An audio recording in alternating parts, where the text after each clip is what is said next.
আসসালামু আলাইকুম প্রিয় শিক্ষার্থীবৃন্দ। তো তোমরা যারা আমার এডুকেশন 24 চ্যানেলটি এখনও সাবস্ক্রাইব করো নাই তারা অবশ্যই সাবস্ক্রাইব করে পাশে থাকবে। তো তোমরা যারা স্কুল কলেজ মাদ্রাসা কারিগরি শিক্ষার্থী রয়েছে, তো তোমাদের কিন্তু আগামীকাল একদিনের জন্য সকল প্রতিষ্ঠান বন্ধ থাকবে। তো সেই বিষয়ে কিন্তু একটা নোটিশ প্রকাশ করা হয়েছে। তো নোটিশটি প্রকাশ করা হয়েছে দ্য ডেইলি ক্যাম্পাস।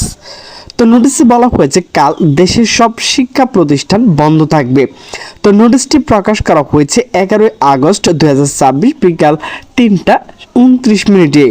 তো নোটিশে বলা হয়েছে বুধবার পবিত্র আখেরি চাহার সোমবার বাংলাদেশ সহ মুসলিম বিশ্বের দেশগুলো অত্যন্ত মর্যাদা ও গুরুত্বের সঙ্গে এই দিন পালন করা হয়ে থাকে।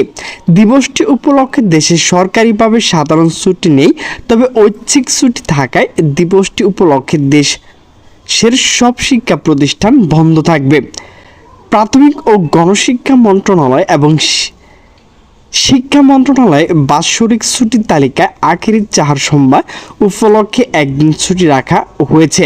সে অনুযায়ী দেশের সব স্কুল কলেজ মাদ্রাসা কারিগরি শিক্ষা প্রতিষ্ঠান এবং সরকারি বেসরকারি বিশ্ববিদ্যালয় বন্ধ থাকবে। জাতীয় বিশ্ববিদ্যালয়ে প্রকাশিত এক বিজ্ঞপ্তিতে বলা হয় পবিত্র আখেরি চাহার সোমবার উপলক্ষে বুধবার বিশ্ববিদ্যালয় এর অধীনে সব কলেজ বন্ধ থাকবে। জাহাঙ্গীরনগর ও জগন্নাথ বিশ্ববিদ্যালয় থেকেও এই সংক্রান্ত নোটিশ জারি করা হয়েছে। অন্যদিকে রাজধানীর বিভিন্ন প্রতিষ্ঠান এর মধ্যে বিজ্ঞপ্তি দিয়ে আখেরি চাহার সোমবার উপলক্ষে বুধবার ছুটি ঘোষণা দিয়েছে। তো প্রিয় শিক্ষার্থীবৃন্দ, তোমরা যারা শিক্ষার্থী রয়েছে, তো তোমাদের কিন্তু স্কুল কলেজ মাদ্রাসা কারিগরি সকল প্রতিষ্ঠান কিন্তু আগামীকাল বন্ধ থাকবে। তো প্রিয় শিক্ষার্থীবৃন্দ, আমার ভিডিওটি যদি ভালো লাগে তাহলে অবশ্যই লাইক কমেন্ট শেয়ার করবে। তো সকলে সুস্থ থাকবে, ভালো থাকবে, আল্লাহ হাফেজ।